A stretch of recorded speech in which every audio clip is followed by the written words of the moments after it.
জয় গৌর, জয় নিতাই। আজ 7ই শ্রাবণ 1431 ও 23শে জুলাই 2024 মঙ্গলবার। আজ আমি শ্রী চৈতন্য চরিতামৃত পাঠ করছি। আজ আমি পাঠ করছি শ্রী চৈতন্য চরিতামৃতের আদি লীলা 6ষ্ঠ অধ্যায় শ্রী অদ্বৈত তত্ত্ব নিরূপণের শ্লোক 76 থেকে 84। নারায়ণ হে নারায়ণ, ভবভয়হরণম নারায়ণ।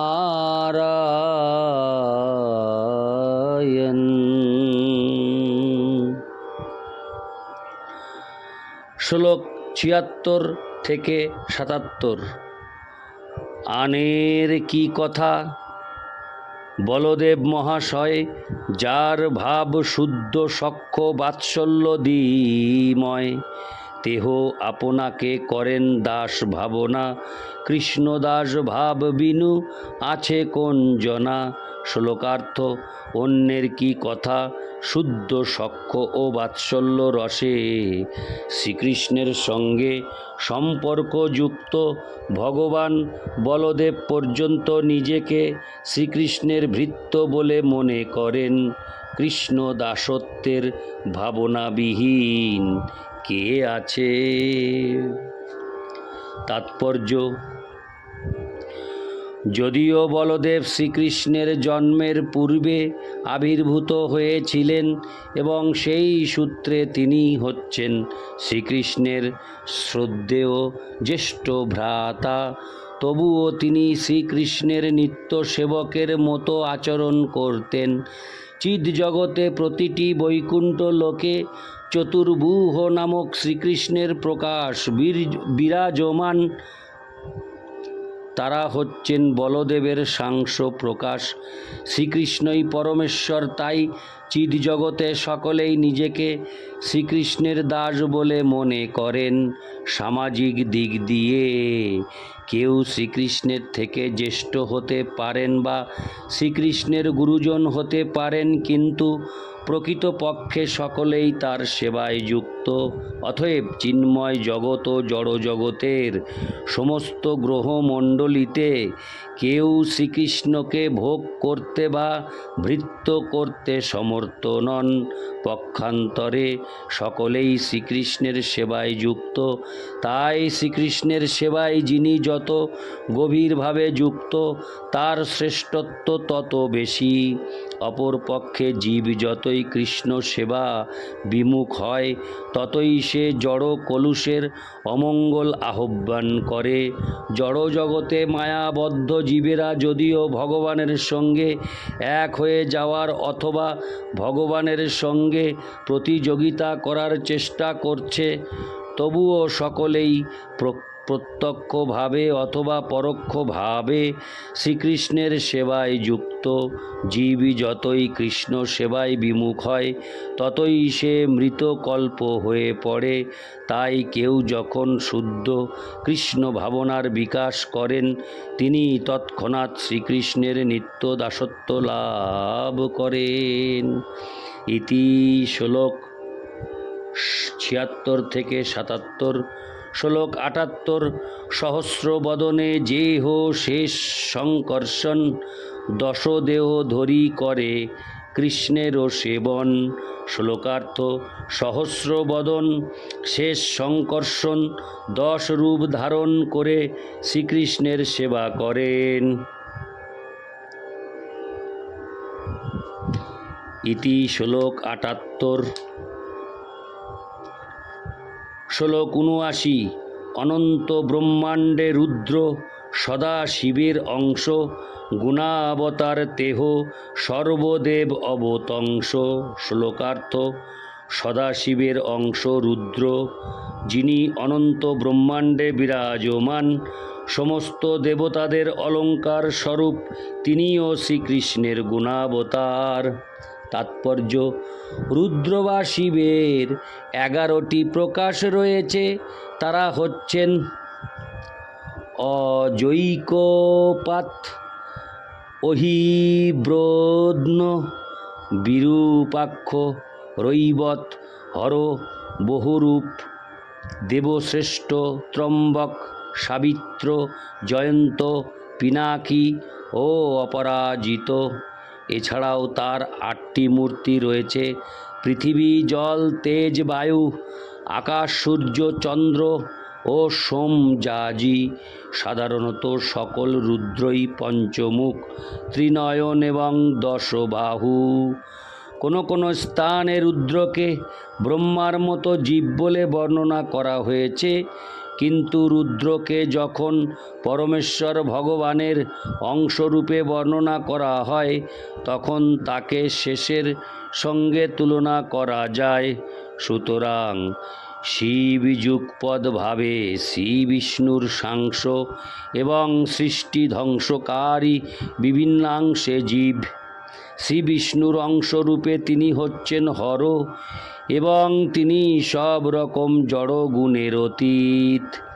কিন্তু যখন তিনি তমগুণের সংস্পর্শে আসেন তখন অতাত্ত্বিক মানুষদের কাছে জড় গুণের দ্বারা আপাতত প্রভাবিত বলে প্রতীয়মান হন। শ্রীমদ্ ভাগবত ও ব্রহ্মসংহিতায় তা বিশ্লেষণ করা হয়েছে। শ্রীমদ্ ভাগবতের 10ম স্কন্ধে বলা হয়েছে যে প্রকৃতি যখন সাম্য অবস্থায় থাকেন তখন রুদ্র তার সঙ্গে যুক্ত থাকেন, কিন্তু প্রকৃতি যখন গুণের প্রভাবে ক্ষুব্ধা তখন তিনি দূর থেকে তার সঙ্গ করেন। ব্রহ্মসংহিতায় বিষ্ণু ও শিবের সম্পর্ককে দুধ ও দইয়ের সঙ্গে তুলনা করা হয়েছে। দুধ বিকার বিশেষের যোগে দধিতে পরিণত হয়, কিন্তু দুধ এবং দইয়ের উপাদান এক হলেও তাদের ক্রিয়া ভিন্ন। তেমনি শিব যদিও বিষ্ণুর অংশ, কিন্তু তবুও সংহার কার্যে যুক্ত থাকায় তিনি পরিবর্তিত হন বলে মনে করা হয়। ঠিক যেমন দুধ দধিতে পরিণত হয়।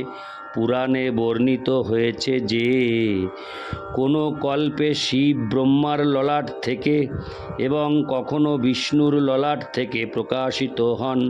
কল্পাবসানে সংকর্ষণ থেকেও কালাগ্নি রুদ্রের জন্ম হয়। বায়ু পুরাণে বৈকুণ্ঠের অন্তর্ভুক্ত শিবলোকে সর্বকারণ স্বরূপ ও তমগুণ সম্বন্ধরহিত যে সদাশিব, তাকে স্বয়ং ভগবান শ্রীকৃষ্ণের বিলাস বলা হয়েছে।